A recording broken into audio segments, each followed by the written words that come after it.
First ಏನ್ ಮಾಡ್ತಿದ್ದ chemical ಹೊಡಿತಿದ್ದಾಗ ಈ ತರ ಬರವು ಹಣ್ಣೆಲೆಗಳು ಈ ತರ ಬರವು. ಈಗ ಏನು ಅಂದ್ರೆ ಇದಕ್ ಬಿದ್ದರೆ ಒಂದ್ 15 days ಬೇಕು ಗ್ರೀನ್ ಕಲರ್ ಬರಕ್ಕೆ. ಮಂಜೇಶ್ ಹೆಸರು, son of Kumar, Mandya district, Nagamangala taluk, Binigalu hobli, Gondenahalli ಗ್ರಾಮ.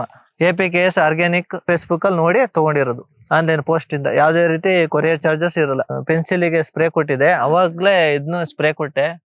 ಈಡುಗಳು ಚೆನ್ನಾಗಿದೆ, ಕಾಯಿ ಶೈನಿಂಗ್ ಇದೆ, ದಪ್ಪನು ಬರುತ್ತೆ. ಒಟ್ನಲ್ಲಿ ಅಂದ್ರೆ ಕಾಯಿ ಶೈನಿಂಗು ಹಂಗೆ ಚೆನ್ನಾಗಿ ಕಾಣುತ್ತೆ, ಈಡು ಚೆನ್ನಾಗ್ ಬರುತ್ತೆ. ಒಟ್ನಲ್ಲಿ ಏನೇ ಇದ್ರು ಒಂಥರ ಈ ಗರಿ ರೋಗ ಆಮೇಲೆ ಈ ತರ ಎಲೆಗಳು ಅಡಿಗಡೆ ಇರೋದು ಅವೆಲ್ಲ ಏನುವೆ ಒಂಥರ ನೋಡಕ್ಕೆ ಚೆನ್ನಾಗಿರ್ತದೆ. ಎಲೆಗಳಾಗಿರ್ಬೋದು ಇದಿರ್ಬೋದು. ಫಸ್ಟ್ ಏನ್ ಮಾಡ್ತಿದ್ದ ಕೆಮಿಕಲ್ ಹೊಡಿತಿದ್ದಾಗ ಈ ತರ ಬರವು ಹಣ್ಣೆಲೆಗಳು ಈ ತರ ಬರವು. ಈಗ ಏನು ಅಂದ್ರೆ ಇದಕ್ ಬಿದ್ದರೆ ಒಂದ್ 15 days ಬೇಕು ಈ ತರ ಗ್ರೀನ್ ಕಲರ್ ಬರಕ್ಕೆ. ಫುಲ್ ಒಟ್ನಲ್ಲಿ ಹೈಟ್ ನೋಡ್ಕೊಂಡು ಹೊಡಿಬೇಕಷ್ಟೇ.